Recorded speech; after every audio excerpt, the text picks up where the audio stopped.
We have finally gotten several injury updates on key New York Islanders players as the team clears out the lockers for the end of the season. And these injury updates are going to have major implications moving forward as the Islanders prepare to try to fix what happened this season and improve next season. We're going to break it all down on this episode of Islanders Digest. But before we do that, be sure to subscribe to the channel. Be one of our first 100 subscribers. We're at 44. We're almost halfway there. So be sure to subscribe to the channel if you want more Islanders content just like this going into the offseason.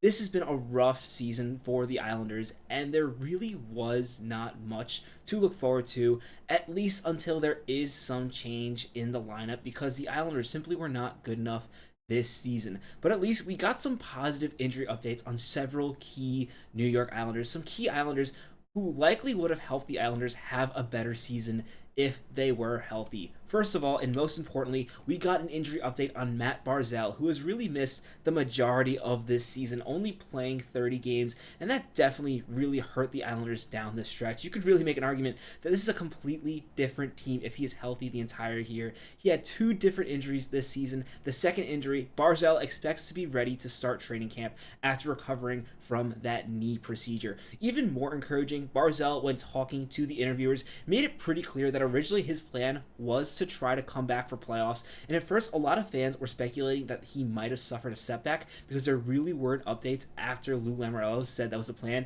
And as Barzal kind of described, there really wasn't a setback. He was trying his best to try to push to be ready for the playoffs, and really only slowed down once it became clear that that was not going to happen for the Islanders.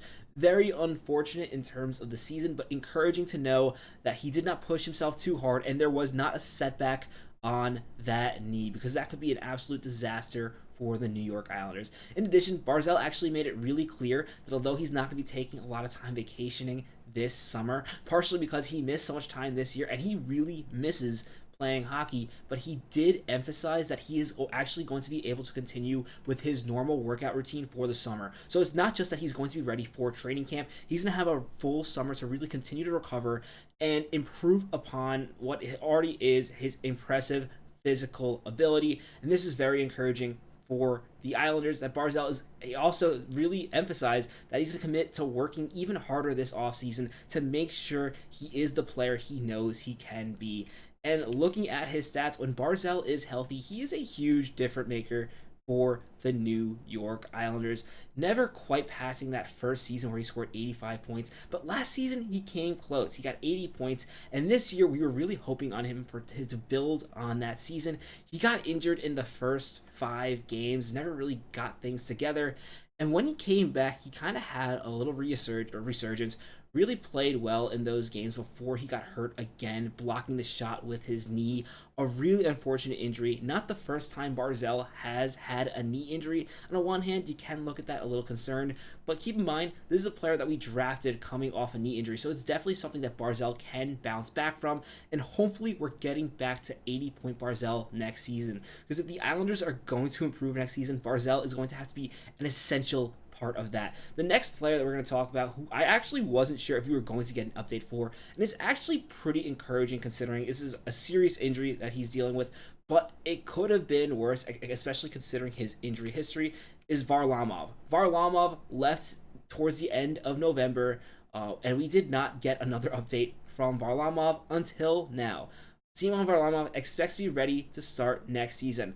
Hopefully, he's done with rehab soon, which means he will also have mostly a full summer for him to recover. A tweet thanks to Stefan Rauser. And he said this has been something that's been bothering him for a long time, and emphasized when he was talking about something bothering for him. At first, I thought it was going to be a re-aggravation of that groin injury he seems to always suffer with every single year, but he clarified he got a knee procedure done this December. So apparently Varlamov has been dealing with some knee problems, and he and the team figured it would be better to kind of just deal with this surgery now so he'd be fully healthy for next season. And Varlamov really emphasized that he is very hopeful that this is the last he's going to have to deal with this problem. So I think they viewed surgery as a long-term fix rather than constantly dealing with this nagging pain, because Varlamov emphasized that you can't really play in the NHL when you have nagging pain. And hopefully this does help Varlamov. Seen this year, only played 10 games, and the Islanders definitely missed him. There's a stat: the Islanders only won 5 games from their backup goalies this season. Varlamov won 3 of them. So without Varlamov in the lineup, first of all, Sorokin had to do too much work. And when Sorokin wasn't playing, the Islanders just were not able to win games. Varlamov's numbers were not great this year. He never really reached what the goalie that we know he can play, having an 889 save percentage. And likely a big part of that was likely the groin injury he was dealing with. And once he came back, the knee injury that was likely bothering him all season, which is probably why he elected to get surgery. Hopefully, now that he's dealt with this injury, Varlamov can bounce back to his old form, because the Islanders are going to need him to play better. And I say this is hopeful because while typically it is very concerning for a goaltender to get knee surgery, I think it's less concerning that this is a different injury than another major aggravation to that groin injury that has bothered him for years now. And I'm hoping perhaps maybe finally getting this knee procedure done, maybe that helps and is a part of the reason why his groin was bothering him. We don't know. Right? We're not going to get any information on that until we see next season. But there's hope, and I think it's at least encouraging that it was not a full-on surgery to repair that groin, because that could be even worse for a goaltender. Varlamov is on the older side. Don't expect him to play too many games next season, but if Varlamov can give the Islanders 25 or 30 so games to really help Sorokin take a break and give the Islanders a chance to win in those games, that would be huge for this team. And it is just encouraging that he's going to be able to have a normal summer before training camp, because it's really tough for these players to come back, miss an entire offseason, and then jump right into training camp. It worked for Ilya Sorokin this year coming off of back surgery, but typically it is not an easy thing for players to do, and it's very encouraging that both Varlamov and Barzal are going to have a summer to prepare for what is one of the most challenging seasons to prepare for. A hockey season is very physical demanding. It is very difficult to prepare for, and it's good that they're both going to have their summer to prepare after suffering from injuries this season. The third player we're going to talk about in this video is Romanov, who apparently broke the cartilage between his ribs early in the season. Romanov missed a couple games early in the season with an injury that was nagging him, and then he kind of came back. That injury did bother him a few times before he ended up missing later in the season a couple games due to illness, not injury. But it turns out that injury was a cartilage injury to his ribs, which makes it even more impressive that Romanov came back, played 64 games this season, played a really strong season for the Islanders, playing 22 minutes a game, really stepped up into a top 4 defensive role. Romanov also emphasized in these interviews that he wants to sign back with the Islanders long term. He wants to play with the Islanders. He wants to stay here.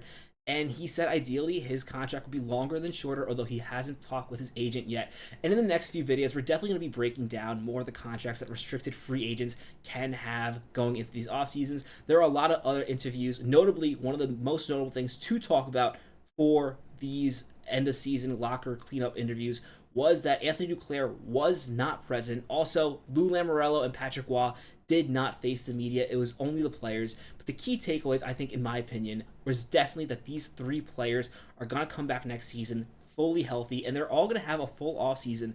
Romanov emphasizing that other than being sick, he doesn't have any ailments currently bothering him. So it's really good that all these players are going to have a full offseason to really do their normal routines and prepare for next season, a season where the Islanders are going to need to see improvement. Let me know in the comments what you think about this injury news. Are you feeling more confident about, especially Barzal and Varlamov, knowing that they're going to have a full summer to come back to what they were previously before these injuries? Let me know in the comments below. As always, if you haven't already, be sure to subscribe to the channel. My name is Patrick Nilan. This is Islanders Digest. Let's go Islanders.